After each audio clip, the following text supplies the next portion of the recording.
Hola, ¿cómo están? Buenos días, su amigo y también pastor, hermano en Cristo, Jorge Macías Benítez. Estaba reflexionando de camino a este cómodo lugar en el cual, por la gracia de Dios, puedo disponer para compartir con ustedes de lo que Dios me da. Lo hago con completa honestidad y transparencia, dirigido, por supuesto, a quienes tenemos fe en un Dios que es el creador de todo lo que vemos y también de lo que no vemos. Pero también lo hago con completa transparencia y honestidad para aquellos que no solo hermanos en Cristo, pero también hombre, sobre todo en redes sociales profesionales, en una concretamente en la cual el Señor me ha dado impacto y que me ha llevado incluso, no por esta red profesional, pero a través de ella y luego uniéndolo, que así lo hace Dios, con otras instancias, con otras oportunidades, opciones. Llamo yo esferas de influencia o montes, por alguna visión que le dio a algunos hermanos hace algunos años, 30 para ser como 35 prácticamente, y cómo con la ayuda de Dios y primero, porque así lo creo con honestidad, fervientemente, con un propósito que solo puede venir de allá arriba, influir, impactar a toda esfera de influencia, a todo monte, incluido el de los negocios, que por este ministerio paulino que Él me entregó, que Dios mismo me entregó, creo firmemente que si algo le falta en este tiempo al hombre es valores, liderazgo, identidad, posición. Y mucho tiene que ver con esto que nos ha venido hablando en las últimas reflexiones devocionales de la visión. Hoy, en esta mañana del miércoles, 17 de octubre del año del Señor 2018, quiere hablarnos de una visión que sostiene, visión y soporte se llama. ¿Cuánto poder de soporte y de sustento posee la visión? Y yo quiero, para variar, ¿verdad?, tomar el ejemplo de lo que nos describe las Escrituras, la palabra que los cristianos conocemos como palabra de Dios, pero que compone un Antiguo Testamento, el Antiguo Pacto y un Nuevo Testamento, el Pacto de la Ley y el Pacto de la Gracia. ¿Qué era aquello que mantenía a Pablo avanzando todo tiempo? Hablando naturalmente, si había un hombre que debió desistir, sin duda era Pablo. Porque me imagino Pablo renunciando luego de una serie de vivencias que él tuvo, fue perseguido, fue azotado en naufragios, intentado ahorcar, matar, golpear, en fin, padeció muchísimas cosas. Si tú o yo hubiésemos sido un pastor de la iglesia en Corinto, por ejemplo, estoy seguro que habríamos desistido en muchas ocasiones y muy rápidamente. Tal vez en otros lugares y en otras circunstancias, sin ninguna duda, hubiésemos preferido un pastorado itinerante.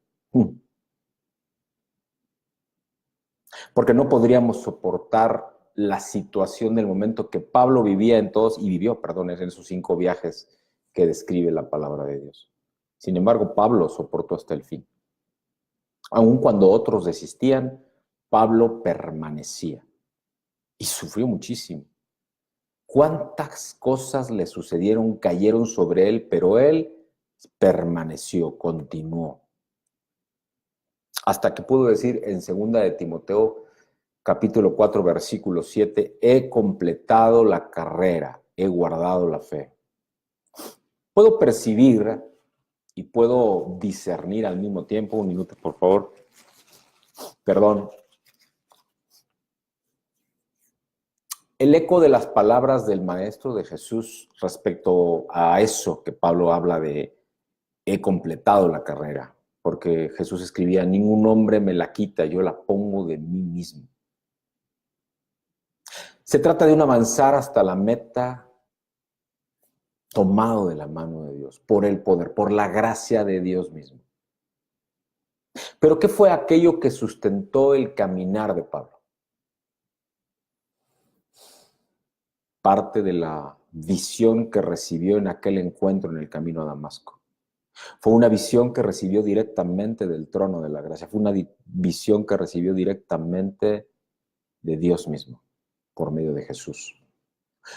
Una visión muy particular, por supuesto, no una visión concebida en mente de hombre, pero una visión recibida e impactada espiritualmente en su corazón. La revelación que solo puede venir directamente de parte de Dios. En este caso, del encuentro que tuvo con Jesús en aquel camino a Damasco. Y este fue de gran poder de sustento, de permanencia, visión y soporte. Y es que la naturaleza de la visión es solo decir que necesitamos de una visión que viene más allá de lo que siquiera puedo imaginar, que es algo superior a nuestro pensamiento. Y es una revelación clara de un ente superior. Nosotros los cristianos y otras fes, como nuestros hermanos los judíos, creemos que es de Abba, de Hashem, de Dios mismo. En Romanos, en el capítulo 1, versículos 1 al 3, Pablo, el apóstol, hace referencia en que la revelación concerniente al Hijo de Dios fue dada por los profetas en las Escrituras. Pero lo que nosotros queremos ver acá, sin ninguna duda,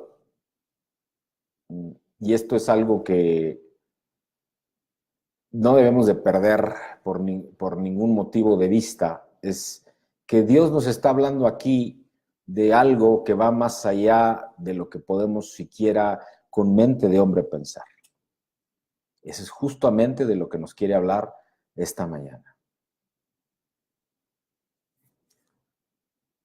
Al inicio de la carta a los romanos, el apóstol nos dice que hemos recibido aquello que fue prometido a través de los profetas y concierne pues al Hijo.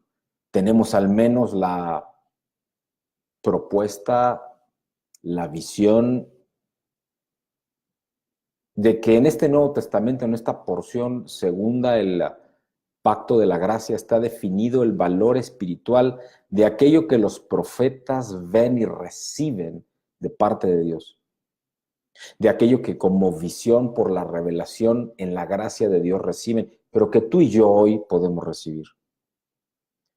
Hemos compartido hasta hoy en estas 3, 4 entregas de la visión que el Nuevo Testamento tenemos de manera espiritual para nuestra, al menos entendimiento en mente de hombre, aunque sabemos que es mucho más grande siquiera de lo que podemos alcanzar a entender, aquello que en verdad estaba inicialmente soportando, y por eso visión y soporte, el título de esta reflexión, la visión de los profetas. Y quiero compartir un par de ilustraciones de ello.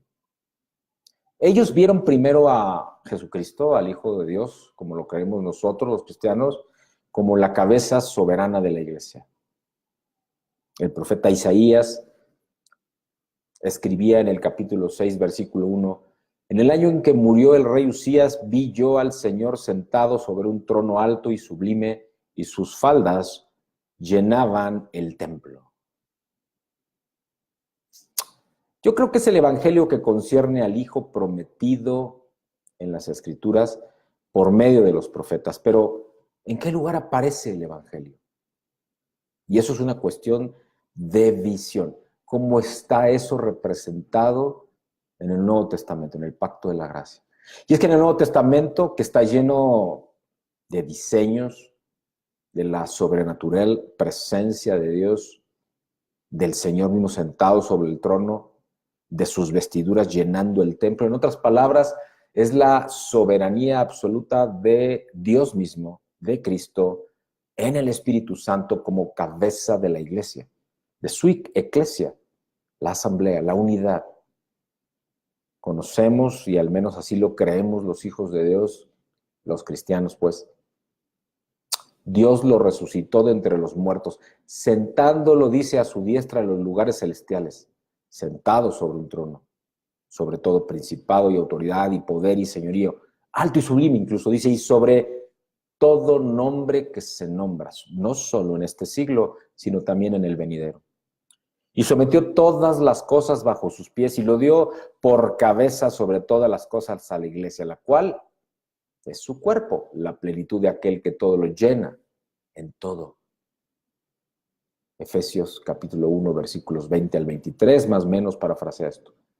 Y esta es una revelación del Hijo de Dios, de Cristo mismo, de Dios mismo, en su primacía, su supremacía, su permanencia, su posición, su identidad sobre todas las cosas, aún sobre la iglesia, que es el cuerpo mismo, la cual es la plenitud. Y cuando hablo de cuerpo, no hablo en lo natural, pero en lo espiritual.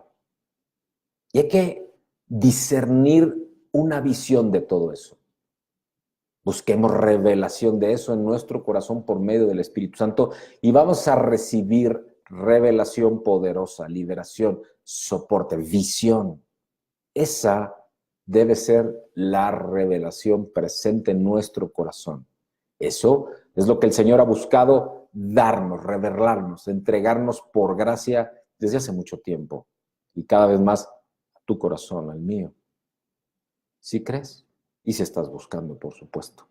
Si crees que hay mucho más que solo lo que el hombre puede concebir, sino que por gracia Él que creó todo lo que vemos y lo que no vemos en este perfecto orden universal, hablo del universo pues mismo. Claro que puede poner en orden también aquello que ha creado como nosotros. El punto es que, habiéndonos sido presentado ese aspecto de la visión, tú y yo tenemos que clamar al Señor por la capacidad espiritual que solo Él nos puede entregar para discernir algo tan tremendo. Y si nos detenemos aquí a reflexionar en lo que hasta este momento, en estos casi 12 minutos he compartido y que te invito a que vuelvas a ver y a escuchar una vez que quede publicado este pequeño testimonio de video devocional, te vas a dar cuenta de que lo que estoy compartiendo no puede venir solo de mi mente. Es muchísimo más profundo que solo tratar de entenderlo.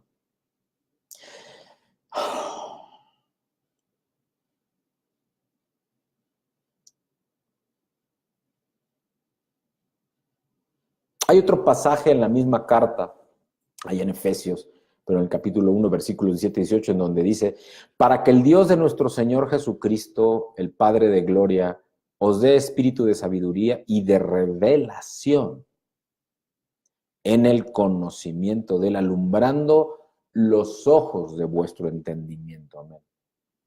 Y es que este es otro aspecto de la visión. Nuestros ojos espirituales, que es a los que se refiere aquí Efesios en el capítulo 1, versículo 17 y al 18, nuestros ojos espirituales siendo iluminados, llenos de la revelación de Dios. ¿Clamarías tú a Dios por obtener esa visión, esa revelación? ¿Clamarías, orarías tú para que todo el pueblo de Dios, toda la creación, tú mismo, yo, obtengamos esta revelación de Dios?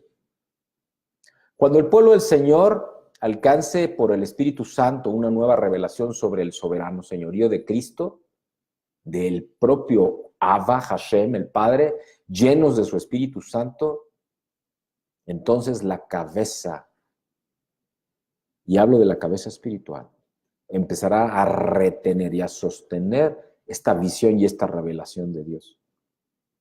Abandonaremos lo local, lo natural, la fe en el hombre y en su mentalidad, por sabio que creamos que es, para discernir y recibir que hay muchísimo más en la creación que aquello que podemos siquiera entender. Y este es el lugar de la unidad, una unidad que solo puede venir por revelación de Dios.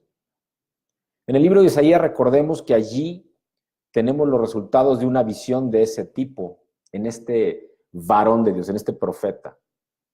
Tal visión tuvo el efecto inmediato de humillar a Isaías al finalmente recibir revelación y él discernir espiritualmente, no solo entender, discernir espiritualmente. Que cualquier cosa que siquiera pudiera pensar y alcanzar a entender no se comparaba con lo que él estaba alcanzando a discernir en esta visión que va más allá del entendimiento humano. Si perdemos todo el orgullo, toda la arrogancia, toda la autoimportancia que nos podamos dar cuando discernimos la presencia de Dios, cuando vemos al Señor en gloria, ¡ay de mí!, escribía Isaías, Eso es humillarse, no como lo entiende el hombre, pero ser sensibles y discernir en todo, que no somos nada sin la presencia, la voluntad y la revelación del Creador de todas las cosas. Y tras esa humillación, Isaías fue llevado a la consagración. He aquí que esto, la brasa, escribe, tocó tus labios y es quitada tu culpa y limpio tu pecado. Y tras esa humillación y la consagración viene el llamamiento. En Isaías capítulo 6, versículos 6 al 8. ¿A quién enviaré y quién irá por nosotros? Y entonces respondí, yo, heme aquí, envíame a mí. Y es que una vida apropiada a los propósitos de Dios para el servicio es el resultado completo de una revelación del señorío absoluto y soberano de Dios mismo, de Jesús, del Espíritu Santo sobre tu vida. Esa es la enseñanza de Isaías. Así es el Nuevo Testamento, el pacto de la gracia. Y en el libro de los Hechos habla de cosas parecidas, pero los vamos a ver en la siguiente entrega de la reflexión devocional. Y vamos a ver cómo el servicio allí manifiesto fluía de la exaltación al Hijo de Dios, a Dios mismo, a quienes ellos habían visto, pero que habían rechazado y crucificado. Y aquí la reflexión final. Antes de entrar en un tiempo pequeño de oración, ¿cómo estás viviendo tu vida? En una visión con soporte, en una visión que viene de allá arriba, de un creador que todo lo ve, aún lo que tú no ves. Ese creador, como nos ha dicho en entregas anteriores, que empieza por el final. Porque Hebreos 11:1 dice que la fe es la certeza de lo que se espera y la convicción de lo que no se ve. Es decir, si alcanzas a visionar algo, lo que estás viendo todavía no existe, pero tú ya lo crees. ¿Verdaderamente crees que es solo resultado de tu pensamiento? ¿No has llegado por lo menos a reflexionar que más bien es resultado de algo que va más allá de algo que tú puedes explicar, que siquiera puedes entender, por brillante, inteligente o sabio que te consideres? Yo me he encontrado con esa verdad. Y pese a que conocí a Dios de muy joven, no me di cuenta hasta siendo adulto joven y luego, aún en mi necedad, pude tropezar varias veces hasta que ya un adulto maduro, regresé de rodillas delante del trono de la gracia y Dios en su misericordia volvió a levantarme, pero Él, no yo. Y luego, claro, me llevó a utilizar todos los dones espirituales, todos los talentos naturales, todo el conocimiento que como hombre había adquirido y he seguido adquiriendo, pero ya guiado por Él a partir de ese momento hace 17 años, más o menos. Y mi vida cambió. Y el resultado también. Yo te invito a que creas, o al menos, así como si compraras una póliza de seguro, la compres. No vaya a ser que este loco tenga razón. Porque creyó en el primer innovador de innovadores y en el primer disruptor de disruptores, el Rey de Reyes y Señor de Señores. Padre, te damos gracias, Señor, por este tiempo que tú nos has regalado y esta reflexión preciosa, Señor, que nos invitas a tener, Padre, y a recibir, Señor. Que solo en tu amor, en tu misericordia, en tu gracia infinita, Señor, tenemos, y que yo con todo sencillez y humildad, Padre mío, comparto, solo porque tú mueves así mi corazón, Señor. Con total apertura, sin cubrir nada, Padre mío, porque yo no me debo al hombre sino a ti, Señor.